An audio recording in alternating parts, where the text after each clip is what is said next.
Go ahead. Yeah. So wait, tell me about Bundesliga. Well, it's way much like interesting to watch. Despite like La Liga, for example, it's so boring. You have 3-4 matches, and like they're very good.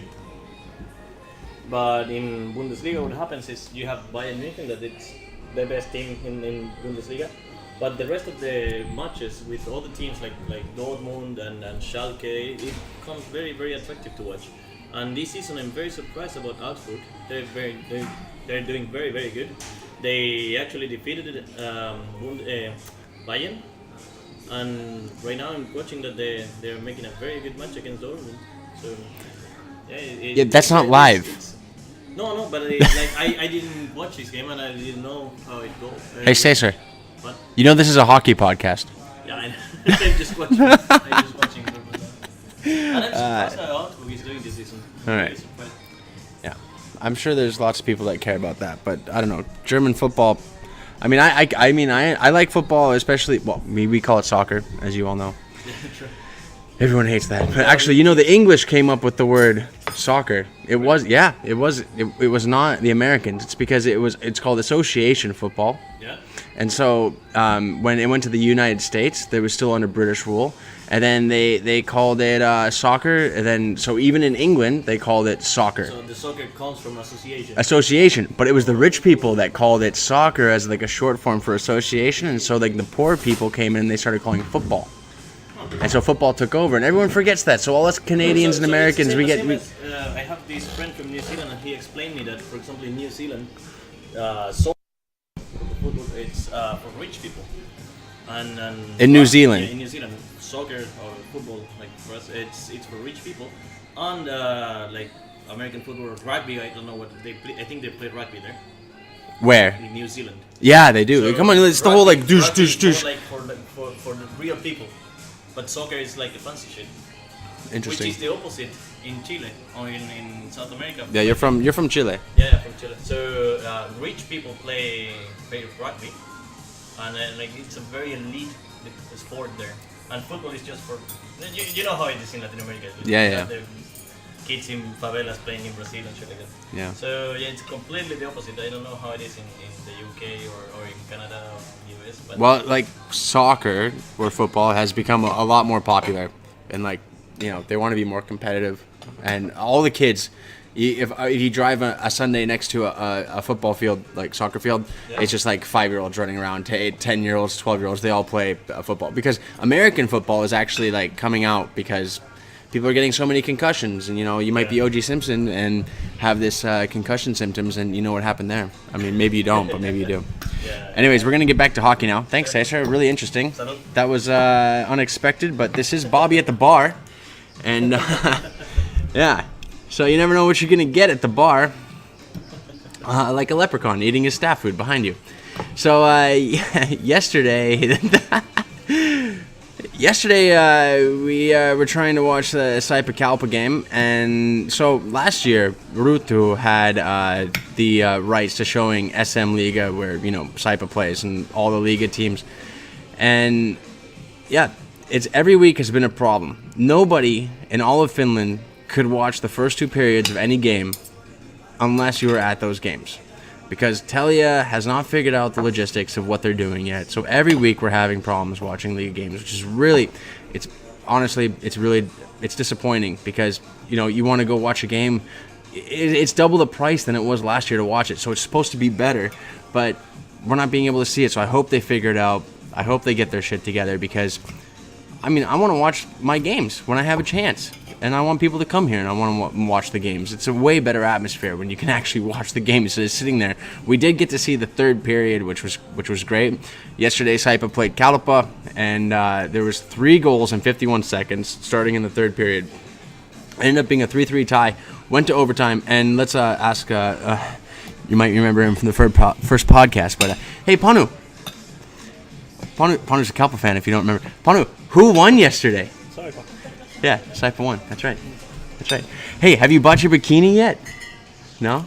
I'm not going to need those. You go shopping? Okay. Well, I'll leave them alone. But, so far. Cheers to the victor. All right. So what else we have going on? It's been a couple weeks since I came back. I know this is supposed to be a weekly thing, but shit happens. So we beat them. SaiPa's going to Tallinn. This is excellent. Remember I was bitching last time at Bobby at the bar that the Tallinn trip between Tappara and Pelicans got canceled. Now SaiPa's coming in. It's a big rivalry. They're going to Tallinn. 26th of January. It's going to be a fan trip going there. Prices came out yesterday. If you want to go. Unfortunately, I will not be going. It's my first wedding anniversary, and some things are more important than hockey. Right? So,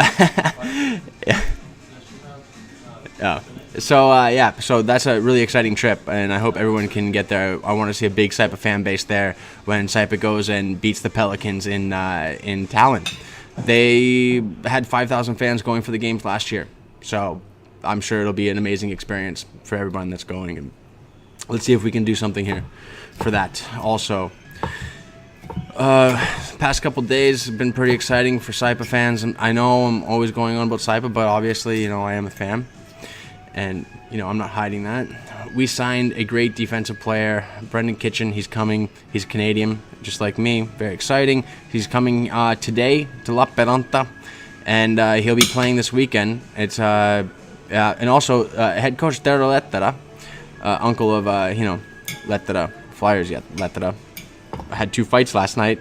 Maybe he's trying to prove something after all the news about him. I don't know, but we'll see.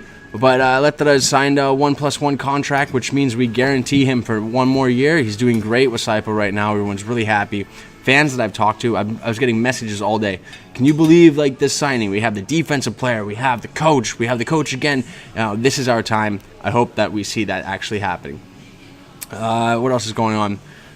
So Espoo, it's a small city here in Finland, in Helsinki. They last year had 2 years ago they had the Espoo Blues. They were playing in Liiga. They went bankrupt. I mean, they had an owner that tried. He tried really hard to keep the team going. He put a lot of his own money into it, but people just weren't going in Espoo. It's a small suburb. Well, not small. It's a big suburb in Helsinki, but most fans are Jokerit or HIFK fans, and so they just couldn't get people going there, and it failed. And so then last year, they went to Mestis, 1 league below, and they were Espoo United. They tried again to survive in the league 1 below, and they went bankrupt. Now we have Kiekko Espoo. They're going to Suomisarja, which is 1 more league below, and they will play. But the only way that they're going to be able to drop the puck is if that Kiekko Espoo pays for the players that they weren't able to pay last season. So it's kind of interesting. I mean, I'm always looking for a 16th team for my conference system of 16 teams, and it looks like Espoo's out of the running for being one of those. As well, I've heard is hockey, who the ginger behind me suggested. Apparently they're bankrupt also, so we got to come up with something else. I don't know. Anyone have any ideas? Let me know. Yep. So tonight we have some pretty big games. We got Yup playing Karapat. That's going to be huge. They're saying that Karapat's going in there to, take care of business. Let's talk about the standings. Karapat's in first place. No changes. They were pretty low last time I was on here. They were 13th place. And then behind them is TPS, still going strong. Then you have Ilves. I mean, that's pretty cool, I guess, for Ilves fans. And then in 4th place, SaiPa's moved down. They had a couple losses, but hey, they're getting the points back. We're still in 4th place. I'm happy with that. The bikini race is on. Right behind SaiPa is Kalpa. So, bikini race. Yeah. Our car is going to be really clean. Sorry, I have no car. I'll wash something else. I don't know what. Yeah, your apartment's pretty dirty, so maybe that'll work.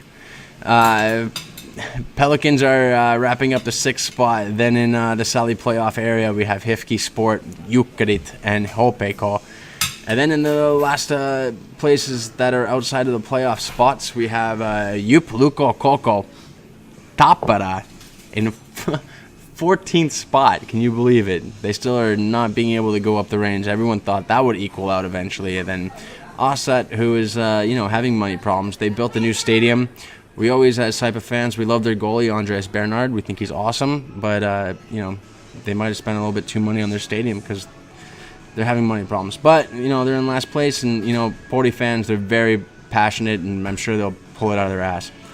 And then also tonight, so we have the Jupp Karpet game, and then we have Hifki TPS, which will also be pretty good. Tomorrow night, I'm going to go see Stamina.